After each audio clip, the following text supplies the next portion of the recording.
నేను చాలా సందర్భాలు చెప్తాను. ఇది విన్న పాత కథ అయినా మనందరికీ అర్థం చేసుకోవాల్సింది ఏంటంటే, ఈరోజు మనం చేస్తున్న ప్రయత్నం మనకు కాదు.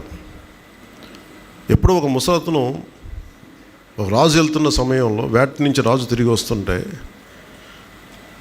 అతను ఒక మనవణ్ణి పెట్టుకొని, ఆ వయసు ఉన్న అబ్బాయి అంత మనవణ్ణి పక్కన పెట్టుకొని అతను గొయ్యి తీసి తినేసిన మామిడి టెంకని నాటుతూ ఉంటాడు. రాజు తాలూకు సైన్యాధిపతి, మంత్రి అందరూ అపహాస్యం చేస్తారు.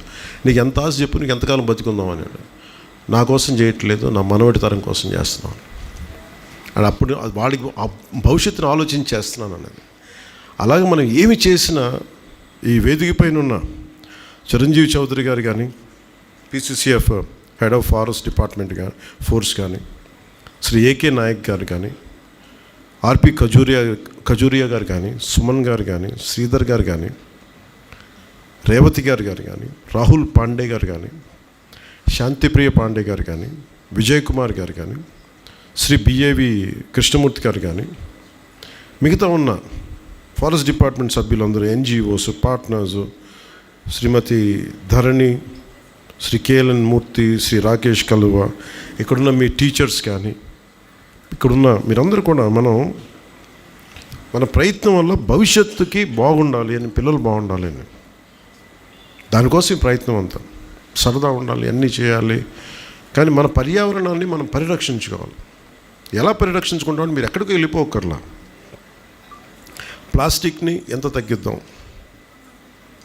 ప్లాస్టిక్కి పర్యావరణంలో పాడు చేయని పదార్థాలు ఏముంటాయి, ఇది మనందరం నేర్చుకోవాలి. ఫస్ట్ ముందు మనం ఒకసారి, నా ఇంట్లో నేను ఎప్పుడైనా సరే ఏదైనా పెడితే నా ఇంట్లో నా పిల్లలు నేర్పిస్తారు నాకు ఆ ప్లాస్టిక్ అది వాడకని. అలా మీరు మాకు నేర్పించాలి. ఎందుకంటే మీరు చెప్పాల్సింది మా భవిష్యత్తు, మీరు పాడు చేయని పెద్దలకి మీరు చెప్పాల్సిన అవసరం ఉంది. చిన్నపిల్లలు పిల్లల వాక్కు దైవ వాక్తో సమానం అంటారు. మీరు ఒకసారి పెద్దలు తప్పు చేస్తే మీరు సరిచేయాలి. అందుకని నేను పిల్లల మాట చాలా వింటాను. ఎందుకంటే మీకోసమే పెద్దలు ఎవరైనా చేయాల్సింది. నాలాంటి వాళ్ళు కానీ, ఇక్కడ వేదిక పైన ఉన్నవారు కావచ్చు, రాష్ట్రాన్ని, దేశాన్ని నడిపేవాళ్ళు, ప్రపంచాన్ని నడిపేవాళ్ళు ఎవరైనా కావచ్చు. అలాగే మనకున్న NGOs, ఇప్పుడు నేను ఇందాక ఆలివ్ రీటర్టిల్ని చూస్తూ ఉంటే, ఆలివ్ రీటర్టిలే కదా, మన రాష్ట్రంలో 974 కిలోమీటర్ల కోస్తా తీరం ఉంది. ఎన్ని జీవరాశులు ఉన్నాయి. ఒక్కొక్క జీవరాశిని రక్షించాలి అంటే అవి మనకు సహాయం చేస్తాయి, అవి బతుకుతూ మనకు సహాయం చేస్తాయి. అలాంటి జీవరాశులు నిర్దాక్షిణ్యంగా చెప్పాను ఇందాక, పులి ఆకలేస్తే తింటుంది. ఒక తిమింగలం దానికి ఆకలేసినంత తిని మళ్ళీ కాము కూర్చుంటుంది.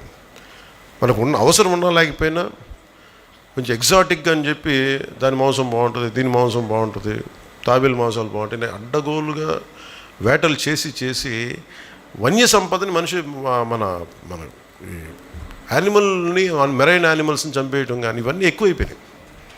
అక్కడ పాంగోలిన్ అనేది ఒక జంతువు ఉంటుంది.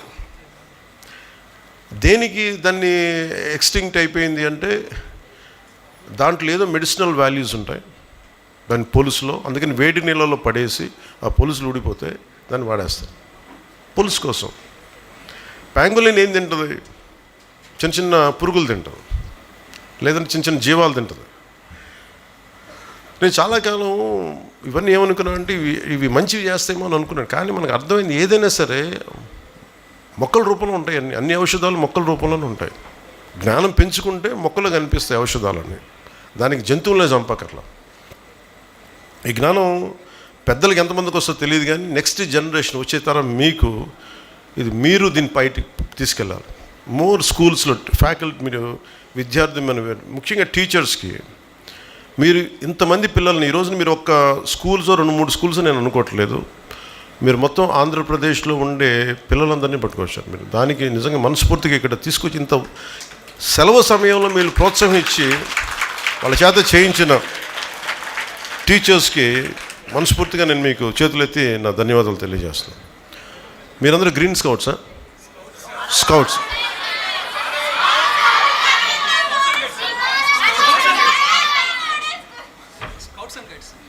Scouts and guides.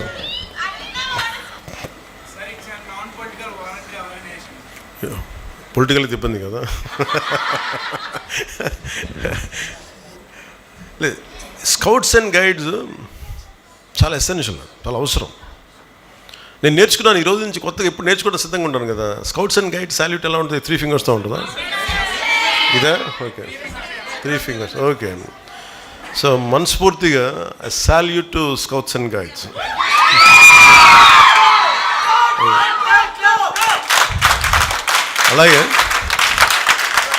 అలాగే మా once more I salute to scouts and guides. ఎందుకంటే చాలా ఇన్స్పిరేషన్గా ఉంది మీరు చేస్తూ ఉంటారు, చాలా ఇన్స్పిరేషన్గా. ఇందాక చాలామంది ఆ పాప ఎవరో ఇంకిద్దరు ముగ్గురు అబ్బాయిలు పెయింటింగ్ వేశారు. ఒక పాప వేసిన పెయింటింగ్ ఎంత నచ్చింది అంటే, సగం చిరుతుపులి అనుకుంటా, సగం చిరుతుపులి అస్థిపంజరంలో అయిపోయి 3 వారిన చెట్లు వెనకాల డీరా ఎఫారెస్టేషన్కి అంటే ఎలాగది సగం ఎండిపోయి సగం మొత్తం కాలిపోయి ఎముకల్లో ఉంటుంది. ఇంకా కాపాడుకుంటే అదే తీసుకురండి దాని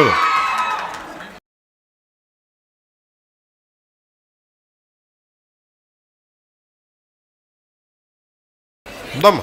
నీ పేరు సాహిత్య. నాకు మీ ఫాదరా? రండి ప్లీజ్ కమ్.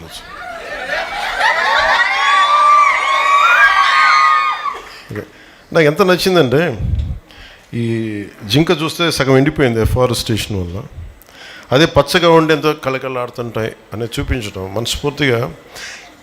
ఇది ఎంత అద్భుతం కదా ఇది. ఈ రోజున సాహితీ కానీ ఇక్కడున్న చిన్నపిల్లలు కానీ అందరూ కూడా మీరు ఈరోజు చేసింది చాలా సామాన్యమైన విషయం కాదు. ఇది చూడటానికి ఏదో పెయింటింగ్ ప్రైజ్ కాదు, దీనికంటే చాలా లోతైంది. Thank you.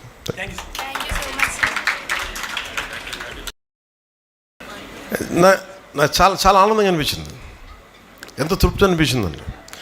వాళ్ళకి అలాంటి మీలాంటి వాళ్ళకి మేము ఇవ్వగలిగేది నేను తప్పని పడతాం. ఇది ఏదైనా సరే, ఇందాక మన చిరంజీవి చౌదరి గారు చెప్పినట్టుగా ఇది ప్రభుత్వం చేసేదో లేదంటే ఒక ముఖ్యమంత్రి, ఉప ముఖ్యమంత్రి, ఎమ్మెల్యేలు చేసేది కాదు, అందరం కలిపి చేసేది. మార్పు రావాలంటే నాకు చాలా చిన్నప్పటి నుంచి అనుకునేవాడిని, ఓజోన్ లేయర్ దెబ్బతినేస్తుంది, వాతావరణం ఎల్నినో ఫ్యాక్టర్ వచ్చేస్తుంది. భయపడిపోయాను చిన్నప్పుడు. నేను పెరిగి పెద్దయ్యేటప్పుడు ప్రపంచం కూలిపోద్దా, ఇంక బతకలేమా, చాలా భయం ఉండేది నాకు. నిజంగా నా భయంకి తగ్గట్టుగానే నీళ్లు తీస్తుంటే ఇప్పుడు తాగుతుంటే, వాళ్ళు చిన్నప్పుడు సైన్స్ ఫిక్షన్ బుక్స్ చదువుతున్నప్పుడు 8th క్లాస్లో 10th క్లాస్లో భవిష్యత్తులో మాస్కులు పెట్టి తిరగాలి, నీళ్ళు ఇట్లా మనం ఎలా పడితే, చిన్నప్పుడు మామూలు కొళాయిలు వెళ్ళిపోయి ఫ్రెండ్స్ ఇళ్ళలో ఆడుకుంటుంటే అక్కడ కూర్చోబెట్టి నీళ్ళు తాగేసేవాళ్ళం. అన్నీ బాగానే ఉండే. ఇప్పుడు ఏదన్నా తాగాలంటే భయం వేస్తుంది. ఆ పరిస్థితి నుంచి స్వచ్ఛమైన నీళ్లు రావాలి అంటే అంత స్థాయికి వెళ్ళాలని ఒక ప్రయత్నం చేస్తున్నాం. అది జరగాలని నేను కోరుకుంటున్నాను.